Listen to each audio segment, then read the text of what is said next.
ಏನಾಗಿದೆ ಅನ್ನೋದನ್ನ ಯಾವ ಕಂಪನಿ ಅನ್ನೋದನ್ನ ಫಸ್ಟ್ ಹೇಳಿ. ಸಿಂಪಲ್ ಆಗಿ 1.5 ನಿಮಿಷದಲ್ಲಿ ಮುಗಿಸ್ಬಿಡಿ. 2 ನಿಮಿಷ ಸರ್, 2 ನಿಮಿಷ. ಬನ್ನಿ ಮೇಡಮ್ ಹತ್ರ ಬನ್ನಿ. ಹಾಂ, ಸ್ಟಾರ್ಟ್ ಮಾಡಿ ಸರ್.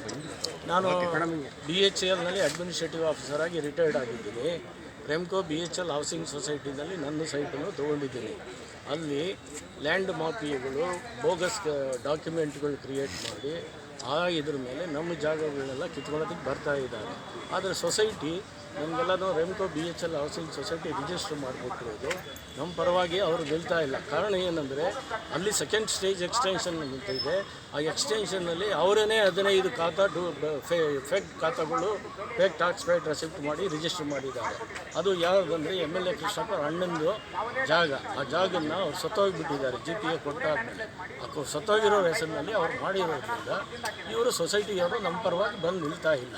ಅದರಿಂದ ದಯವಿಟ್ಟು ಇದು ನಮಗೆ ಸಹಾಯ ಮಾಡಬೇಕು ಅಂತ ನಿಮಗೆ. ಲ್ಯಾಂಡ್ ಮಾಫಿಯಾದವ್ರು ಬಂದ್ಬಿಟ್ಟು ಅಲ್ಲಿ ಬಿಲ್ಡಿಂಗ್ ಎಲ್ಲ ಕಟ್ಟಿ ಅದನ್ನ ಸೇಲ್ ಮಾಡ್ಕೊಂಡಿದ್ದಾರೆ. ಅದು ನಮ್ಮ BHEL ಎಂಪ್ಲಾಯಿಗಳದ್ದೇ ಸ್ಕಿಟ್ಟು. ಅವರು ಕೋರ್ಟಲ್ಲಿ ಕೇಸ್ ಹಾಕಿದ್ರು ಬಂದು ಅದರಲ್ಲಿ ಬಿಲ್ಡಿಂಗ್ ಕಟ್ಟಿ ಮಾರ್ಕೊಂಡಿದ್ದಾರೆ. ಆಮೇಲೆ ಅದೇ ಮನೆಗಳು ನಾವೆಲ್ಲ ಕಟ್ಟಿ ತುಂಬ ವರ್ಷ ಆಗಿದೆ. 95 ಕಟ್ಟಿದ್ದೀನಿ. ನಮ್ಮ ಮನೆಗಳ ಮೇಲೆ ಅವ್ರು ಲೋನ್ ತಗೊಳ್ತಿದ್ದಾರೆ. ಅದೇ ಲ್ಯಾಂಡ್ ಮಾಫಿಯಾದವರು. ಅದೇ ಯಾವ ಬಿಲ್ಡರ್ ಮೇಡಮ್? ಕಂಪ್ನಿ ಹೇಳಿ ಮೇಡಮ್, ಪರವಾಗಿಲ್ಲ. ಅದು ಮಿರ್ಲೆ ಅಂತ ಹೇಳ್ತಿದ್ದಾರೆ. ಮಿರ್ಲೆ ಅಂತ ಹೇಳೋರು ತಗೊಂಡಿದ್ದಾರೆ ಅಂತ. ಅದಕ್ಕೆ ಅದೇ ನಮ್ಮ ಸೊಸೈಟಿ ಡೈರೆಕ್ಟ್ರುಗಳು ಇನ್ವಾಲ್ವ್ ಆಗಿರ್ತಾರೆ.